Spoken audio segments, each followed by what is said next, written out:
Hello, Bengals fans. Welcome to the final pregame show of the year. I am Matt Minnick here for Cincy Jungle. This is the Bengals pregame tailgate brought to you by our good friends at Narragansett who have been sponsoring the show and the channel all season long. I'm about to crack open a Gantt myself, get ready to go for this thing. We will be joined a little bit later. John Sheeran should be here shortly, and Anthony Cosenza checking in as well. Lots to talk about today. Good morning. Lots to talk about, and we'll see what's going on throughout the day. A lot of breaking news, a lot of stories coming in. Obviously, Zach Taylor will be returning, which has been pretty consistent message we've been hearing and what we've been hearing for quite a few weeks now. But there have been reports that other coaches will be coaching in their last game today. So the Bengals sticking with Taylor as expected, moving on from some other coaches per reports. First came out from Tyler Dragon and Elise Jesse, among others, stating the Bengals would be making some changes, some substantial changes to their coaching staff. And now Elise is out there dropping names, with some real information. So we're starting to get some of that, and now more names are starting to accumulate to drop in as we get into the day here. We're gonna add John Sheeran to the stream to get into that a little bit. So John, we're actually hearing some things now. I think we'll start with Jim Turner. That was the one, probably the most obvious. I know John actually, when the report initially came out from Elise and she started naming some names, John, before that even happened, John did an article for Cincy Jungle talking about people they might be moving on from. A few of the names you mentioned are in there. The most obvious one being Jim Turner. So, we've been talking about that all year. So, yeah. What are your thoughts right away on Jim Turner? Yeah, definitely the most obvious of the five being reported right now.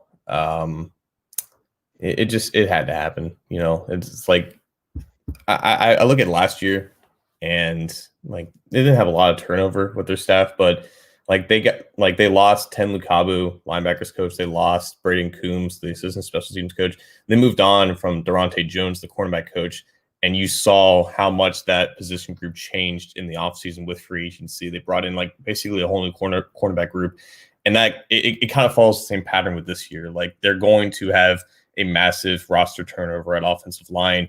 And when that happens, and when the previous group is so bad and was poorly developed and was poorly picked out and poorly evaluated, you have to move on from the offensive line coach. The fact that, who he was as a person and all that stuff, that only kind of compounds to the whole situation. But at the end of the day, he is a coach that hasn't had a lot of success, at least at the NFL level.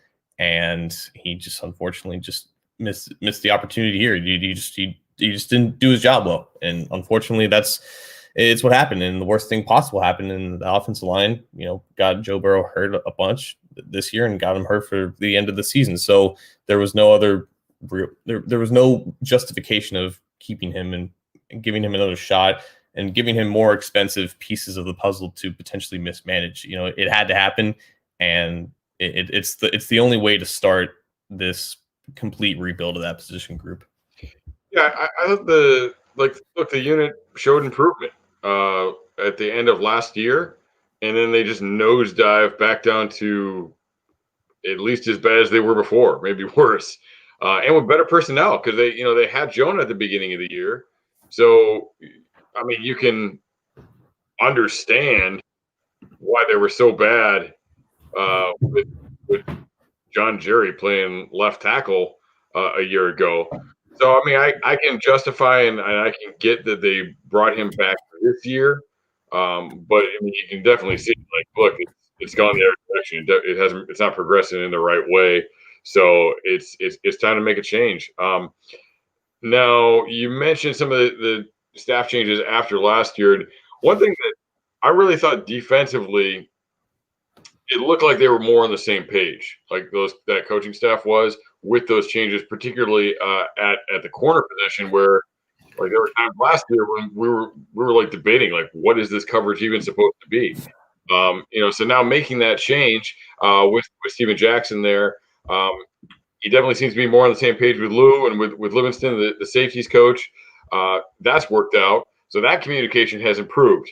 But obviously, communication has been a big issue of concern, and it's been lumped in with Taylor. But the big area, whether it was on the defense, it was really something pushed at towards Lou Anarumo, and of course the big moment. The thing to point to with that was the Carlos Dunlap situation, where he found out that he was getting benched by the depth chart that was posted on a whiteboard. So Right. Nick Eason, one of the first names mentioned, as somebody that they're moving on from, defensive line coach Nick Eason. I mean, Anarumo hasn't been mentioned yet, right? Unless I missed that one. So, I mean, could some of that issue be that like they fixed some of the communication problems they had in the defensive backfield, and maybe Easy was supposed to have that conversation and he didn't do it. Maybe that was his screw up. I'm not trying to take it completely off Lou, but is that maybe they're not going maybe they're going to address that issue by addressing the position coaches furthermore, or what do you think? Yeah, and just real quick to answer the Who Dey Kids question, there's four that Matt mentioned, and also Jamal Singleton, the running backs coach. He's also going to be moving on to be the running backs coach for the University of Kentucky.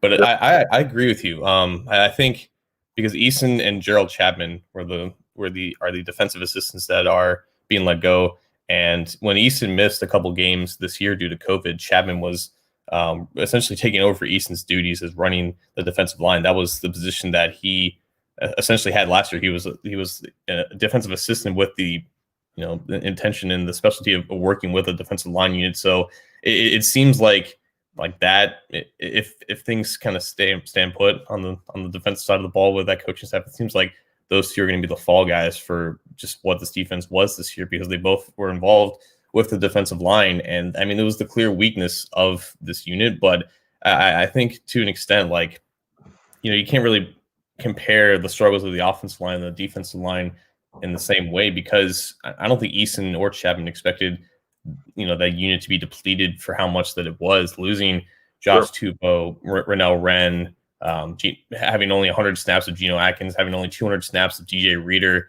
They went through a ton of bodies, and I think they made it, work as best as possibly can. I don't think, it's fair for us to say that Easton and Chapman are necessarily bad coaches. They're definitely on the younger side, but I think it kind of just feels like they're making those guys the fall guys for those struggles, while the linebackers in the secondary definitely improved and were the main components of what made this defense kind of competent, at least throughout some portions of the season. So yeah, it just seems like, it could be another thing where they invest a lot in the defensive line to overcome the losses of Geno and obviously replace Carlos Dunlap in the starting lineup and get more pass rushers in there. So it just kind of seems like it's following that same theme of we're going to see some changes at this position group, and we want new faces to kind of oversee it. So if Lou doesn't go, it just seems like this is the area where they're going to focus on, while the secondary and linebacking core, they're kind of finding their footing, and they were tasked with making this defense kind of competitive, and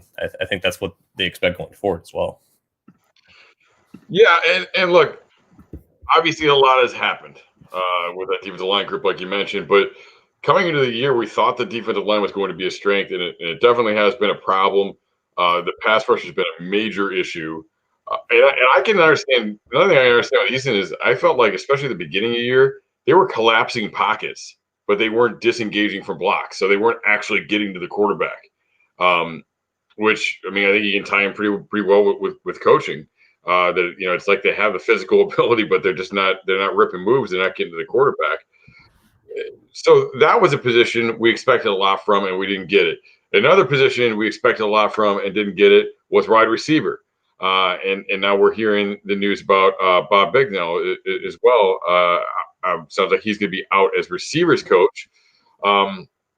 Maybe we're guilty, and I think we are, because I feel like every year, we're not there yet. We'll get there again soon. There's Auden Tate season, where we all forget that that Auden Tate wasn't that productive. Like, he had some good flashes, and then we just remember the good times with Auden Tate, which is not an insult. I just don't think he's I don't think he should be your number 3 guy.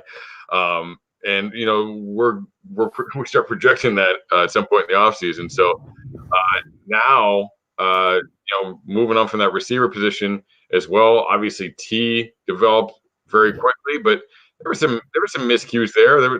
Definitely looked like there was some miscommunication between Burrow and the receivers. At times, there were some bad drops in some big games where Burrow really needed those guys to help him, and they were hindering it. Another interesting thing about Bicknell, so as I sit here at my couch in Rhode Island, Jim Turner, Bicknell, New England guys, East Coast guys. It seemed like there's a bit of an East Coast exodus going on. Bicknell's dad was Jim Turner's coach at Boston College. Oh, wow. So there's a pretty, there's a tie-in, between those families. So cleaning house a little bit on that, on some of the East Coast guys a little bit. What are your thoughts on that? Does that one, or the, moving on from the running backs coach as well, both those skill position coaches, does that surprise you? Yeah, I think with Singleton, I guess it's just a matter of him taking another job, just like Lukabu did last year with Boston College, and he's going to go down. Singleton's going to go down to Kentucky. I think with Bicknell, it's more of a decision of they just want to improve at that coaching spot, and it's just one of those.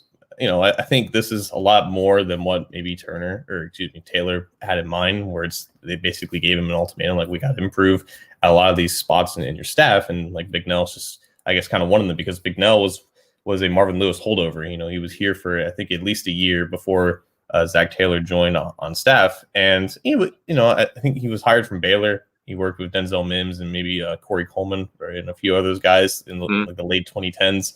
And I think everyone, thought he was a decent coach, but it's a good point, though. Like, you expect guys like Tyler Boyd and T. Higgins to kind of produce and just be solid players for where they were drafted and how good they were coming out of college. And obviously AJ Green is AJ Green.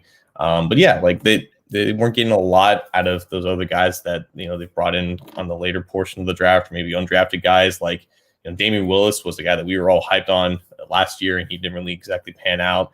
Tate, like you mentioned, he's never been more than, I guess, that fourth option that would come and go and just be inconsistent, I guess, throughout your offense. Alex Erickson has never really developed anything more than just that backup slot receiver. There's a lot more to be desired with this receiving group, and I think we just assume that Joe Burrow can make it work with any guys. But you want to see improved development at that very important position, and you don't have to just keep throwing these high picks in there to get production out of that spot. You want some of your guys that you bring on the lower part of your roster to develop and to kind of exceed whatever expectations you have for them. So it doesn't hurt to improve at some of these spots. I think Singleton was a good coach. I think he's done well with guys like Samaje Perine, and they were developing Jacques Patrick, and I think they've done well enough beyond what Joe Mixon brings them when he's out there on the field. So it'll be interesting to see who they bring in to replace Singleton. I thought he was a decent coach, and Kentucky's going to get a good one with him. Yeah, definitely. So that's a lot. They talk. I lost the tight ends coach's name, but they talked a lot. James Casey. Yeah, Casey. Zach Taylor loves to talk about him. Mm-hmm. So we'll see. We'll see if he's full of crap or not. But like that's like the position that's being held over right now. That's one thing. Another guy that he really seems to like, that he's mentioned a couple of times, is Jordan Kovacs, was a defensive assistant. So I believe quality control, actually. So I wonder if he kind of moves into the defensive assistant role, with that change, we definitely could see more. A lot of people in the comments are saying are asking about Anarumo or saying he is out, and that's why I keep looking down because I keep looking at Twitter and make sure we're not missing something. Like I haven't seen a report of that. I'm not, it very well could happen, but I haven't seen a report of it. I don't think today determines any of that. Like all these Right. decisions should have been made, and I mean, I'm not. I can't blame. I can't really blame the defense for not being good today, with all of their corners out. Once again, we're back to that. We got. I like literally. I can't even remember the name of the slot guy. I want to call him Jalen Mills all the time. It's Jalen something, but it literally was a mental block on my brain. After seeing him coming against the Steelers. So, I mean, it's not a good situation in this game. It would have been fun, and it'll be fun to see if Anarumo can play a little cat and mouse with them, since I think they did have a good defensive game plan last time around. But, but we're just not going to know that stuff right now. Since names are coming out, we know that it is been determined. So it's not like we're going to have to wait. Somebody wants some morning treats, I guess. But it's not like we're going to have to wait a long time, to hear about that. So that's good anyway. But we might not know who they're bringing in right away. Right. If they're taking somebody from a playoff team to, especially for a coordinator position or something, these position coach positions might be a little bit easier because you're not stealing guys from playoff teams for those roles. I mean, anything with the jobs that are open. I mean, it's a little tough when we're not talking about coordinator roles. Any names, any thoughts that you have on guys that could come in for any of those roles? Not necessarily. It is tough to project who's going to be filling in for just these minor assistant roles because, unfortunately, I just don't have that great of knowledge about every team's coaching staff and who's really upcoming to fill these minor roles. I think with Anarumo, I agree. Like if he was going to be out, I think we would have heard something by now. It's weird that we haven't heard the name. Yeah, it just seems like too big of news to be withheld until like after the season's over. And you're right. Like I don't think this game should really determine anything for what he has to work with. But I think there was I want to say Todd Walsh, maybe. He was defensive coordinator for the Jaguars right now. I think I might be saying his name wrong, but he used to be a defensive line coach for the Seattle Seahawks. I think Andre Parada and another Bengals fan on Twitter, he shouted out his name to replace Nick Easton on the defensive coach. But it is going to be interesting to see, all the other staffs that are going to be purged for new head coaches. Those guys are going to be looking for jobs, and more times than not, they're going to go down from either like a coordinator position to like a positional coach type situation to try to build their career back up. So, that's just standard for every year, because every year, 5 or 6 staffs get completely purged, and those guys are all going to be looking for jobs. And that's just, I guess, the nature of what the NFL is. These guys only have these positions for a couple years at most at a time, and either they go up or they go down depending on how the rest of the team does. So ultimately, this had to happen, and I speaking to a coach right now, it's hard to put the blame on a lot of these guys for what they had to work with. They don't control who gets injured. They don't control, what plays get called. They have a responsibility to make sure that their units are prepared to the best of their ability, to the best of what the team is asking them to do. And I go back to what Willie Anderson has said on our podcast before, and why he doesn't want to be an offensive line coach, because these guys don't have the time to develop technique and develop these guys like they do in college. Their whole job is just getting them ready to play on Sundays against their opponents, and just making sure that they know what to do within the schemes of what they're running. And it's tough. It's so easy to project like these guys should be teaching these guys things that most of them should already know, but it's just not the case. And it's a tough life for these guys, to having to go through multiple jobs, every 5-10 years or so, and having to travel all over the country to get work in some of these things. So, I feel feel sympathetic for a lot of these guys that didn't necessarily do anything wrong. It's just the situation was just a little bit unfortunate. It's just too big and kind of out of their hands at this point. Yeah, I mean, it's definitely a tough deal, and we're going to see that. Frank Pollock is a name that is mentioned. Personally, I just hate the idea of bringing back guys. Right. Let's keep moving on. I know he wasn't here for that long, but clearly he didn't want to be here. So, but he's probably going to be out of the job with the Jets, or at least Gase is. It doesn't necessarily, O-line coaches, good O-line coaches get retained all the time. That's the most likely guy to be retained when the rest of the staff gets fired, if it's a good one. Jaguars are a very interesting staff because you mentioned Walsh, and that was for Parada there, that was a good name to throw out. I like that one a lot. Doug Marrone is an O-line coach by trade. Yeah. And that's exactly the kind of guy we talked about when Zach Taylor got hired. Like a Callahan, like a Fox as defensive coordinator. Bringing in somebody who had head coaching experience, who would be somebody that could be leaned on a little bit more for the young head coach. So that would be a very interesting one. He's had a lot of responsibility. He's been an O-line coach. He's been a good O-line coach. As we know, Jim Turner was also responsible for building the running game, which obviously doesn't help him in this situation. So that's something that, like, people love to talk about Willie Anderson. As you pointed out, he didn't want the job. He would be great at developing guys, but you don't have time to do that. And in terms of building a running game, that's a thing that he hasn't done. So it's tough to project. You want a guy, not just as a head coach, but as an offensive coordinator that Zach Taylor can lean on a little bit. And he's that type of guy. Their O-line coach is a pretty good one too. George Warhap.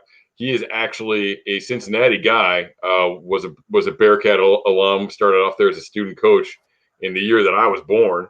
So there's a little bit of a Cincinnati tie there with him. So if you can't get Marrone, maybe that's a guy you look to as well. I don't know. I mean, there's going to be a lot of changes. There's going to be a lot of things going on. I'll throw out another name though, real quick, for offensive line coach. This is a guy that I think they should have been interested in last year. Harry Highstand.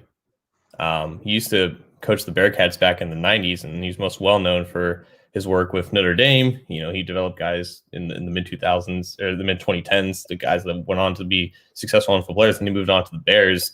And then he got fired for some reason, I think at the end of 2018 or 2019. And I think he's been out of a job for about a year now, but he's looking for work, and he's someone that I think does a great job of just getting guys ready to play and making sure that, and he's got a great eye for talent too. I think he is one that knows what to look for, what traits to look for, and how to fit guys within the scheme. So for offensive line coach, Harry Highstand would be on the top of my list. Houday makes a good point here. We got to start hiring elite college coaches, and I've been saying this for a while. Mm-hmm. Look, because all the college systems you're seeing in the NFL now, I think that makes a lot of sense. Plus, the way the Bengals scouting works, the involvement of the coaches, that's something that college coaches are used to. They have experience in that area because they recruit their own players. So I think there's a lot of, that's a very valid point, very valid idea. Particularly on the defensive side of the ball, because it's going to help you for playing teams like the Ravens, where you're seeing more of the option concepts that I think college coaches are generally more familiar with, because of that experience. So I think that's a great point. But in terms of what is an elite college coach, I don't think the D-line coach from Bama is coming to Cincinnati to be the D-line coach. You know what I mean? There was earlier. Adam Schefter, I tweeted this out, said that Ryan Day is not interested in interviewing for NFL jobs. He shouldn't be. Ohio State's a better job.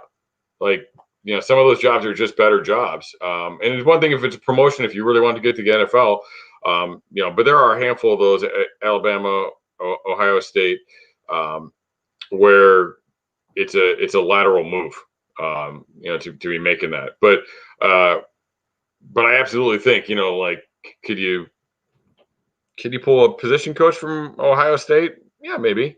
If that's what he wants to do, if that's the path he sees for himself, yeah, maybe. You might be able to do that, but um, also those guys get paid. like those, those guys in Alabama and stuff are making some serious cash. So it's not like it's even necessarily a bigger, big money move or anything like that. So yeah, so still nothing, that we're really seeing on on a coordinator level change. We're not going to see it with Simmons. Like John said, it was going to happen with Anarumo. It's weird that we're hearing all these names and we're not hearing that name. And nobody's really said anything about Callahan, but they're getting rid of everybody else in the offense right now. And you're not going to get rid of Zach Taylor. So like Callahan would be the only other guy, if they wanted to bring in somebody with a stronger, maybe that's how you get a good old line coach, by being able to offer that. But we haven't heard that either, and again, as we've stated on this channel before, we don't really know what guys do. Bengals don't like to tell us what guys do, so we don't really know what his involvement or what his level of blame should be. We just know we can blame the run game and the pass protection on Jim Turner. That's about all they've ever given us. So, I guess we should probably talk about this game a little bit, though. This preview show, and here we are halfway through it, and we're talking about next year the whole time. I think Anthony's trying to join us. I'm not sure if he's working on his bandwidth or what, but Anthony's trying to get in here and join us. So, what are your general thoughts on this game? Do you think there's any level of importance to it? I mean, with all the injuries, does it matter? Does it matter even without the injuries? What do you think?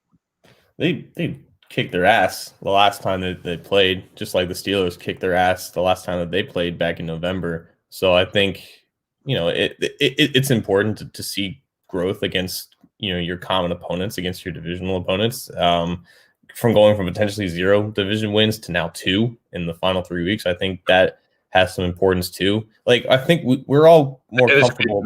No wins for Zach Taylor against the Ravens ever.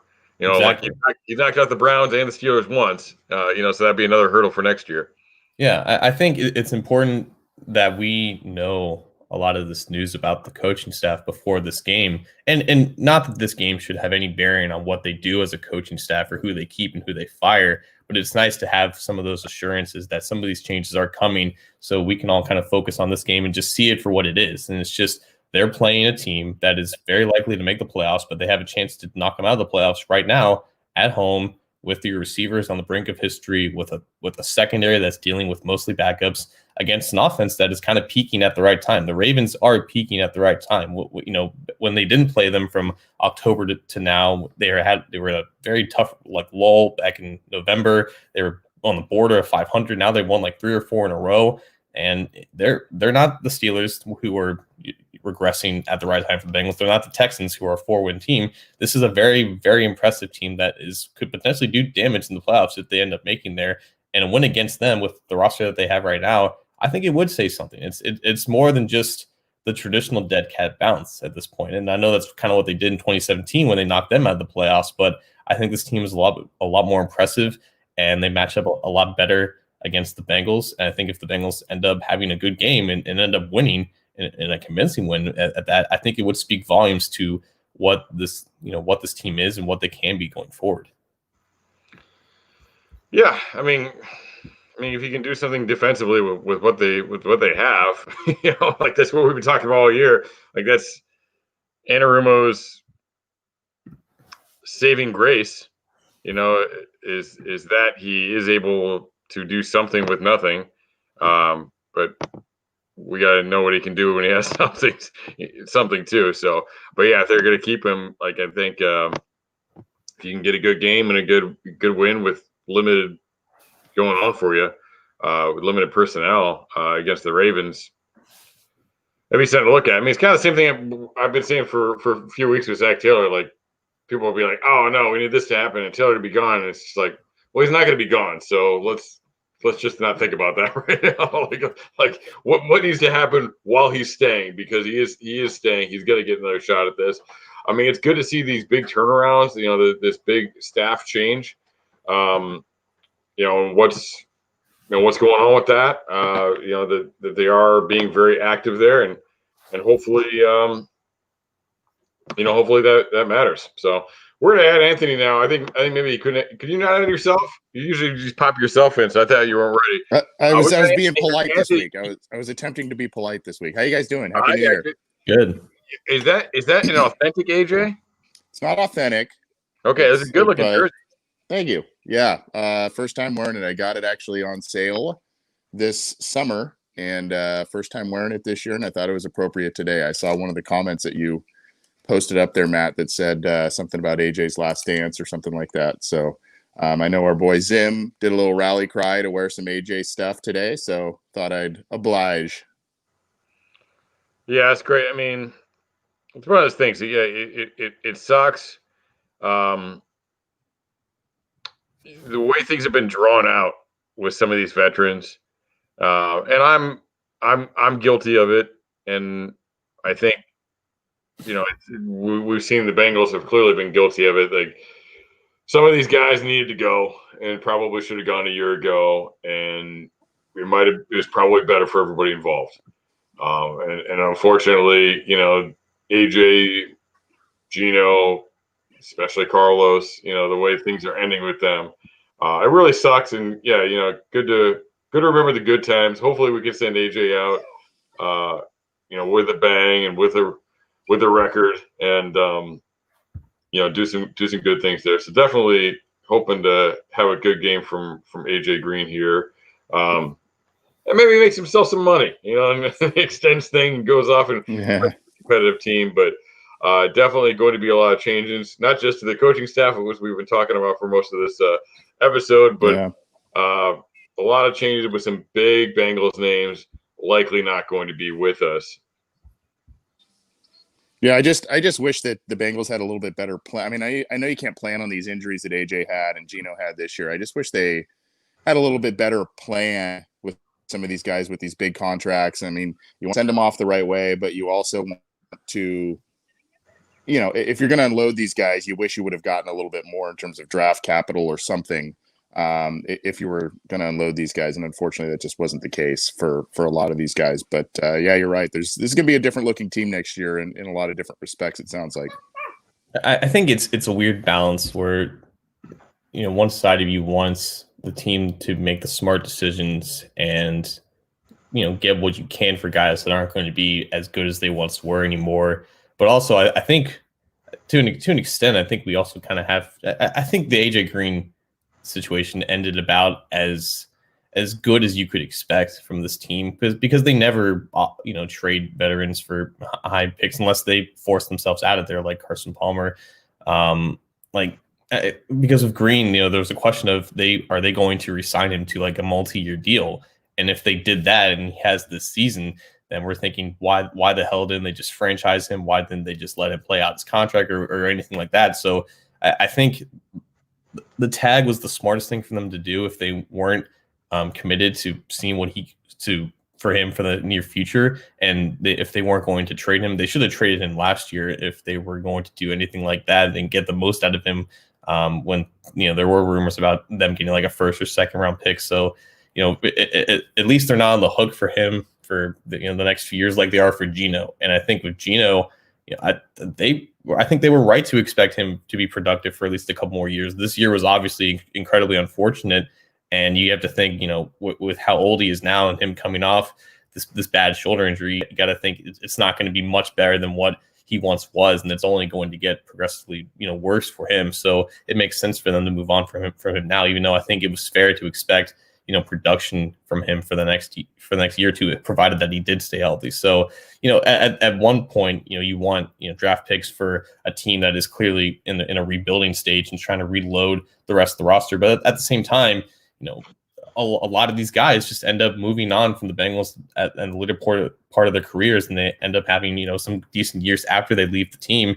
And you kind of worry about that with AJ and Gino, from like a selfish standpoint, and the fact that they could have more success outside of the Bengals. But, it's a weird dynamic, I guess, where you want them to have their best and full careers with Cincinnati, but also you want them to make the smart decisions for the betterment of the team.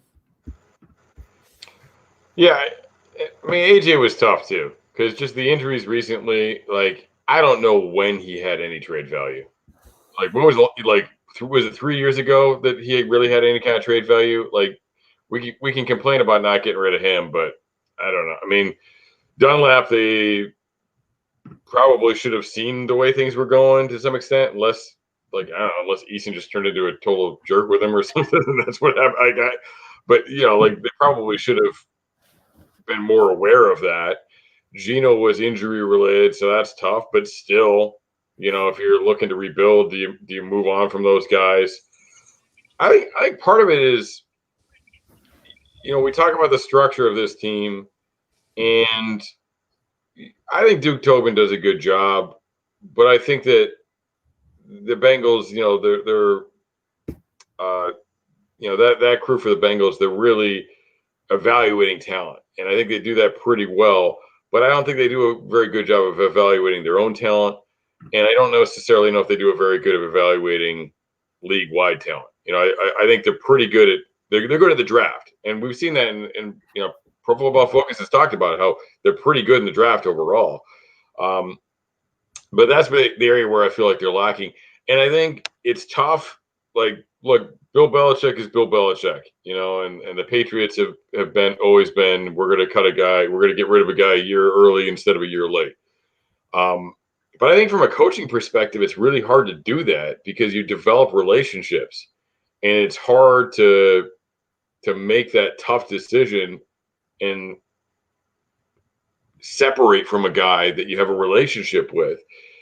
Obviously, it's a little different with Taylor just kind of being new, but I think that's where you really need a GM who can evaluate the film and not be the guy's buddy, and not that coaches are buddies, but you know what I mean? Like not have a real personal relationship where that guy could come in and say, Gino's gone.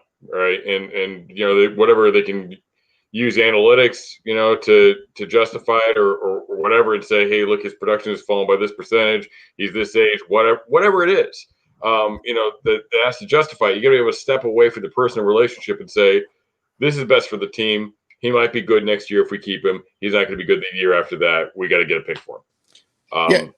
And to your guys' points, Zach Taylor needed veteran bridge guys. I mean, there's got to be a few of those on the roster when he took this over. And the guys that we're talking about, Green, Gino, Carlos Dunlap, those were longtime guys that, guys who were viewed as captains and leaders of this team for a really long time. So I get your guys' points. It's more just about, I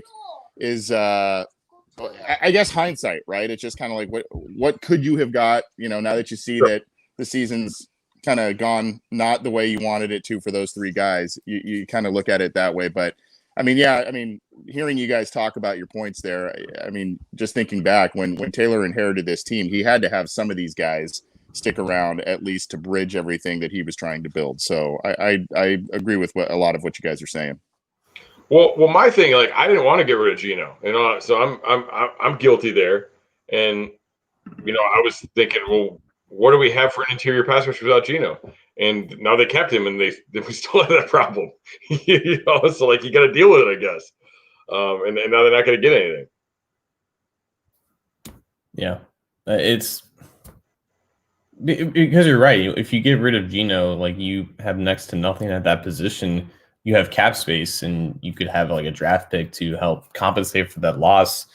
But it's very easy to to just play big contract, guy in his 30s gone, do it for the betterment of the team. But I think to your point, it only really works if you have a clear plan of how to acquire these assets and how to kind of best utilize them and building the rest of the team for the betterment. Just offloading a guy for a second or third round pick and then not having really a plan with what to do with that position group, or not really having a plan of what to do for that offseason, it just kind of makes it you're just getting rid of guys to get rid of guys, just acquiring as much assets as possible. So yeah, it's easy to kind of get lost in that mindset. and I'm certainly guilty of it as well. Just being in the position that I think we all are, we're all in. But yeah, I think that this is where a GM would definitely help, and where other voices in the decision making process would definitely benefit of all that. So Gino's last game was a few weeks ago, but this is probably going to be AJ's last game, and it's going to be against the team that he's had monumental success against. He's had like so many yards and touchdowns against the Ravens. He's had great moments against the Ravens. I guess what are you guys expecting from him in his last game? I mean, yeah, like that to me is like the silver lining thing here. Like I don't know. It's almost like you win for like the win and like that production. Like that would be like the most rewarding thing out of today. Seeing him go out on a high note and seeing one positive, because you didn't get it with Carlos. It wasn't terrible with Gino, but it's just a crappy year with Gino. So being able to see like a positive there, it'd be something. It lets you feel a little bit good about part of that. Before you start moving on. Yeah, you want to try and romanticize the thing and think he's going to have this huge day, but I mean, the reality is what the reality is. The Ravens defense is pretty good. He's got Brandon Allen playing quarterback. Yeah, Brandon Allen played pretty well last week, but and some of it's on AJ as well. He hasn't been making the plays that he usually makes either. So, I mean, I'd love to see him, do the things we want to see him do today, but it may prove to be difficult for him to do what we want him to do. Yeah. Yeah. I mean, that's been the thing all year. He's been good against. He's been good. It was kind of like Burrow, and really the offensive pass game in general. Like a lot of it was good until they faced a good team. I mean, and Burrow was good except the Steelers and the Ravens, and those are like the best teams they faced. So what are you gonna do? It's the Ravens, and they need to win this game. So what are you gonna do? It's unfortunate.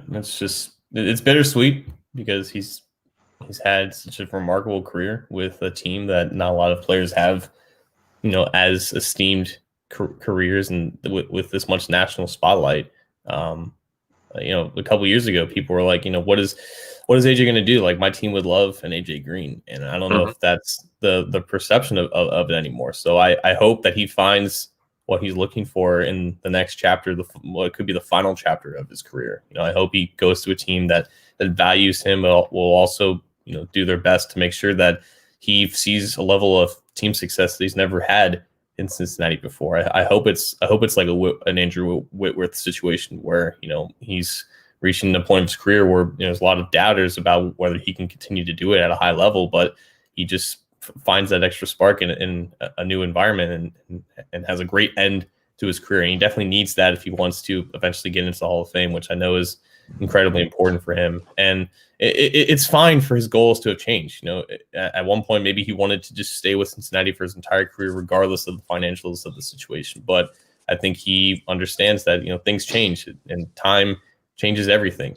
And it's important for us to kind of accept that and, be happy for whatever he wants to do, and hopefully he can make the best of it. Any scenario where you guys see him coming back? No, I can't see it. No. Yeah, Gino, AJ, this guy's got to be gone. I mean, I believe there's an out in Gio's contract too. Like if they're going full bore, like they're gonna have Mixon. Like maybe Gio's better for him at this point. I don't know. And obviously Gio does some great things, but they've been seeing some, getting some action, seeing more of Travion, of Samaje. So like Gio wouldn't surprise me to open up some money either. Do we want to have this conversation with Bobby Hart too? Or are we? Well, I mean, there you go. There's an out with him too. Isn't it? Like, there's pretty good money out right there. There's the loyalty factor is gone with the coach. I don't know if that was really a big thing or not, but the coach is gone, so that might be a conversation. Like that might be they might be talking to guys and might be like, all right, but I need control, and you've had this guy starting to tackle for a couple of years, and he got to go. Like they could come up in those those types of interviews. You know what? Let's get to this real quick. So we've got a few minutes left to go. Taylor is frequently criticized for not being able to attract assistants. Now he's going to have to be bringing in a lot of assistants. Do you think that he's in any better position now than he was 2 years ago in terms of bringing in talented assistant coaches? I mean, the cop-out answer is Burrow. Like, you just assume that guys want to progress their coaching career by coaching on a team with a quarterback that can make their team relevant. Like, that's literally what he has going for him, because as a head coach, he's proven next to nothing. And, as you gain more experience, you gain more connections just naturally. That's just how life works. It's how networking works. But yeah, I think you're just relying on like the promise of what your team can be. And it's in a more promising situation than it was 2 years ago and definitely last year. And if you keep adding talent, you make those positions just more attractive. But for him personally, I have no idea how well respected or not respected he is around the league circles. We're just going off of what connections that he previously had, and they weren't necessarily great. So it's a huge unknown, and I'm not sure I'm well equipped to really answer it, to be honest with you. Yeah, I don't really know either. I think this offseason is going to say a lot about the charisma factor of Zach Taylor, I guess, as a coach. I agree with John about Burrow kind of having an effect potentially on some of these positions. But, I mean, the other thing you got to worry about is here we are less than 2 full seasons into the Zach Taylor regime, and already guys are being shown the door because of a lack of success. I mean, how appealing is that if you're a coach trying to cut your teeth or trying to reprove yourself if you're a coach that maybe was let go elsewhere? I know there's only a finite number of these positions available at the professional level, but I don't know. You may find it difficult to attract the names you want, like the first time around. There's John. What do you think, Cal? What do you think? Yeah, looking like a villain over there, holding the cat. Yes, such a pity, Coach Turner. Yeah, for a minute there, I was looked like I was talking to a robot and a ceiling fan. But no, I mean, was that choppy? Like, I get that it's a cop out. Like, I think the Burrow thing matters a lot, because to me, like, I don't know. I don't think coaches really care about job security. Like, and that's hard for people to grasp because we all care about job security. And that's one of the reasons I don't coach football full time anymore, because I didn't want to have to, worry about getting fired and move all the time. But like, one of the first things I learned when I started my coaching career, one of the first things I was told, and I'm going to paraphrase this and clean it up a little bit, but like, you are, no matter how good your teams have been in the past, no matter what your reputation is, you are one losing season or one bad decision by an 18 to 20 something year old person away from getting fired. Like, it doesn't matter. So I don't know how many, like, if you're a young, ambitious coach and you take this job, like, I don't think it's going to hurt you. Like, I don't think an assistant O-line coach or a college O-line coach taking this job and then maybe, God forbid, they don't do a damn thing personnel-wise, and then they have a bad year and everybody gets canned. Like, I don't think that's ending your career. I think it's experience, and you go back to roughly the same level you were at. And I don't think it's preventing you from getting anywhere. But I think the Burrow factor is, if I can get this going, we're going to be really good. If I can coach the O-line really well, we're going to be really good. What did people think of Lou Anarumo was a question. Can Lou Anarumo attract a really good D-line coach? That to me is a bigger question, because if you're looking for a defensive coordinator, if I'm Jim Leonard at Wisconsin, I'm thinking I can go to the NFL and I'll be an NFL head coach in 2 years if I can get that defense going because we got Joe Burrow on the other side, and I believe in my ability to coach freaking defense. But if you're the D-line coach, not as much of it's on you. It's not quite the same trampoline for your career potentially. So I'm a little bit more concerned about Anarumo and his ability. How is he seen? We know how we see him. We know how the fan base sees him. We know how the media sees him. With Taylor, we know how the fan base sees him. We know how the media sees him.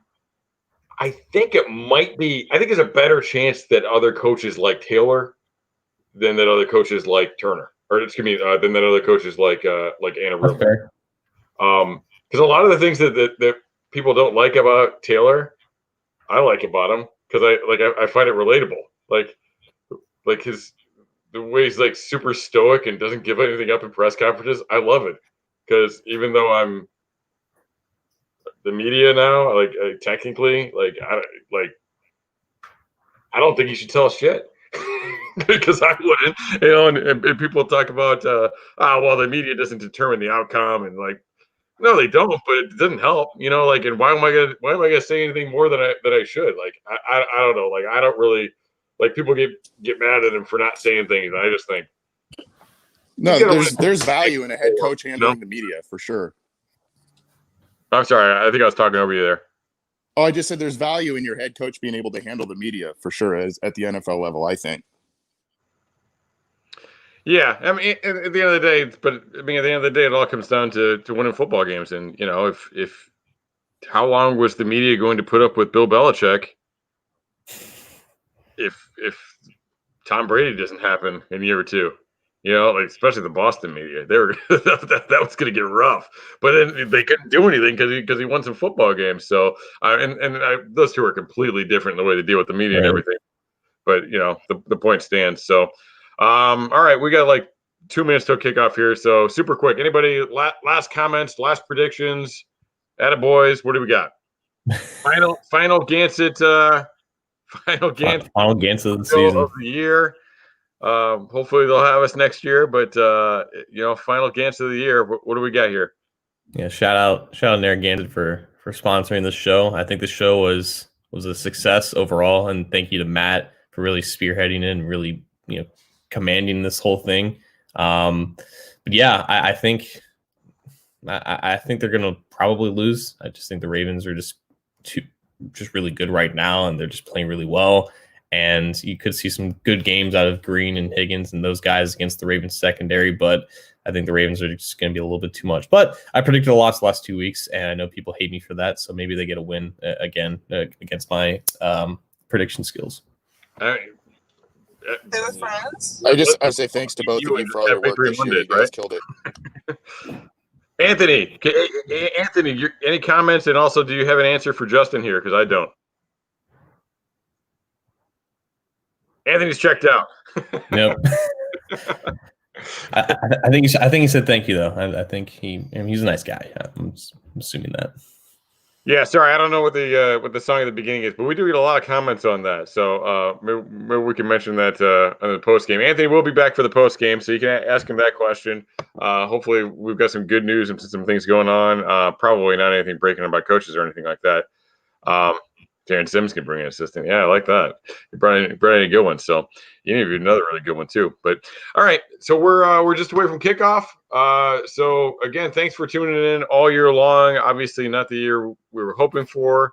It's been real and it's been fun, but it has not all been real fun. So grab a Gansett. Let's one more ride with the Bengals this year, and come on back. Anthony will have you for the post game. John, Anthony, and myself will have plenty of stuff, over this week and over the off season, draft coverage and all that type of stuff. So make sure you are hitting that subscribe button and following us on our social media and everything. So go Bengals. Who day? Thanks, guys. See you guys.